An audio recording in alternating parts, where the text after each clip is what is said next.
ناظرین السلام علیکم۔ ناظرین، ہمارا جو سبجیکٹ اور ہیڈنگ چل رہا ہے حضرت امام ابو حنیفہ، ان کا ہم تعارف پہلے ویلاگ میں پیش کر چکے ہیں۔ دوسرے ویلاگ میں ہم نے آپ کی خدمت میں ابو حنیفہ سے متعلق بشارات پیش کی ہیں۔ حضرت امام ابو حنیفہ کا شجرہ نسب تیسرے ویلاگ میں چل رہا تھا کہ کچھ حصہ باقی بچ گیا جو ہم نہیں پیش کر سکے، وہ ہم پہلے پیش کریں گے۔ حضرت امام ابو حنیفہ کا یہ نسب ہمارے نزدیک نام و نسب کے فیصلہ کے لیے نسب سے زیادہ معتبر شہادت خود خاندان ہی کی ہو سکتی ہے، لہذا یہاں اسماعیل کے بیان کے خلاف جو بیانات بھی ہیں وہ سب مرجوع یا قابل توجہ ہوں گے۔ اسماعیل یہ بھی نقل فرماتے ہیں کہ ہمارے پردادا ثابت زمانے طفولیت میں حضرت علی کی خدمت میں حاضر ہوئے تھے۔ آپ نے ان کے اور ان کی اولاد کے حق میں دعا برکت فرمائی تھی، اور ہمیں امید ہے کہ ان کی یہ دعا ہمارے حق میں ضرور قبول ہوئی ہوگی۔ اور کہتے ہیں کہ ثابت کے والد نعمان وہی ہیں جو حضرت علی رضی اللہ کی خدمت میں ہدیہ لے کر حاضر ہوئے تھے۔ اس سے معلوم ہوتا ہے کہ امام اعظم کے خاندان کو حضرت علی سے ہمیشہ خاص تعلق رہا، اور اسی بنا پر انہوں نے ثابت اور ان کی اولاد کے لیے خصوصیت سے دعا فرمائی ہوگی۔ اسماعیل یہ بھی بیان کرتے ہیں کہ ہم فارسی نسل ہیں، ہمارے باپ دادا سب آزاد لوگ تھے۔ اس کے بعد قسم کھا کر کہتے ہیں، خدا کی قسم ہے غلامی کی ذلت میں ہم کبھی مبتلا نہیں ہوئے۔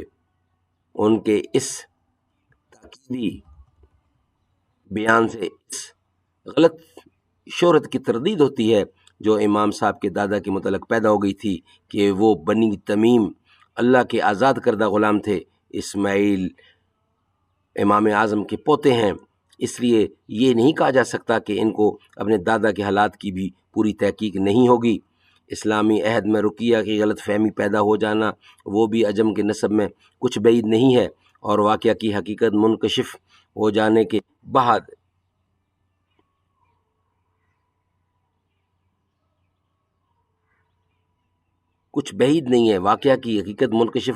بعد غلط فہمیوں کے اسباب بیان کرنے کی مفت درسری اٹھانا بھی غیر ضروری ہے۔ ہمارے نزدیک اس افواہ کو شہادت دینے میں بہت بڑا دخل ہے، اس خلش کو بھی جو امام اعظم سے رقابت کے سلسلے میں بعض علماء کو پیدا ہو گئی تھی۔ علامہ کوثری نے مشکل آثار کی ایک دولت کی مدد سے یہ ثابت کیا ہے کہ آپ کو مولا حلیف کے معنی میں کہا گیا ہے۔ اگر بالفرض تاریخ سے صحیح طور پر آپ کا اولاد موالی ہونا ثابت ہو جاتا تو اسلامی نقطہ نظر سے یہ اتنا بڑا عیب بھی نہ تھا جس کی مدافعت کرنا ہمارے لیے ضروری ہوتا، لیکن افسوس یہ ہے کہ عصبیت کی آنکھ جب خشم آلود ہو جاتی ہے تو وہ کوئی ہنر اپنے حریف میں دیکھنا پسند نہیں کرتی۔ ناظرین، ابھی ان کا سبجیکٹ چل رہا ہے، انشاءاللہ ہم ان پر بہت ساری چیزیں آپ کے سامنے پیش کریں گے کہ کر کے ان کا نیکسٹ ویلا کا کچھ حصہ پیش کرنے کے لیے ہم مولد و مدفن، آپ کی پیدائش کوفہ اور وفات بغداد میں ہوئی۔ علمی پایہ کے لحاظ سے کوفہ ہمیشہ ممتاز شہر رہا۔ علامہ کوثری نے نصب الرایہ کے مقدمہ میں اس کی مختصر تاریخ لکھی ہے۔ ہم اس کا خلاصہ یہاں درج کرتے ہیں۔ کوفہ ایک اسلامی شہر ہے جو عہد فاروقی سن 17 ہجری میں بحکم امیر المومنین تعمیر کیا گیا تھا۔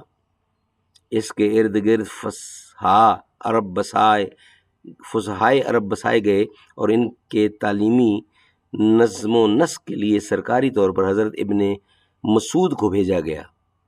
ان کی علمی منزلت اس سے ظاہر ہے کہ حضرت عمر نے اہل کوفہ کو یہ لکھا تھا کہ ابن مسعود کی مجھے یہاں خود بھی ضرورت تھی، لیکن تمہاری ضرورت کو مقدم سمجھ کر تمہاری تعلیم کے لیے ان کو بھیج رہا ہوں۔ انہوں نے یہاں بیٹھ کر عہد عثمان کے آخری دور تک لوگوں کو قرآن پاک اور دین کی مسائل کی تعلیم دی، اور ان کی تعلیم جدوجہد کا یہ نتیجہ ہوا کہ بعض محدثین کے بیان کے مطابق اس تو آباد شہر میں 4000 علماء و محدثین پیدا ہو گئے، حتیٰ کہ جب حضرت علی کوفہ میں داخل ہوئے تو علم کی یہ شان دیکھ کر بے ساختہ بول اٹھے، اللہ تعالیٰ ابن مسعود کا بھلا کرے، انہوں نے تو اس بستی کو علم سے بھر دیا۔ کوفہ بحالت موجودہ ہی کیا کم تھا کہ اس میں مدینۃ العلم کی آمد نے اسے اور 4 چاند لگا دیے۔ ایک سعید بن جبیر تنہا یہاں ابن عباس کے علوم کا ایسا نسخہ موجود تھا کہ جب کوفہ والے ان کے پاس کوئی فتویٰ پوچھنے جاتے تو وہ فرماتے، کیا تمہارے یہاں سعید بن جبیر موجود نہ تھے؟ یعنی ان کے ہوتے ہوئے یہاں آنے کی کیا ضرورت تھی۔ انشاءاللہ نیکسٹ ویلاپ میں باقی حصہ پیش کیا جائے گا۔ اللہ تعالیٰ سمجھنے کی توفیق دے، آمین ثم آمین، بجا خاتم النبیین صلی اللہ علیہ وسلم۔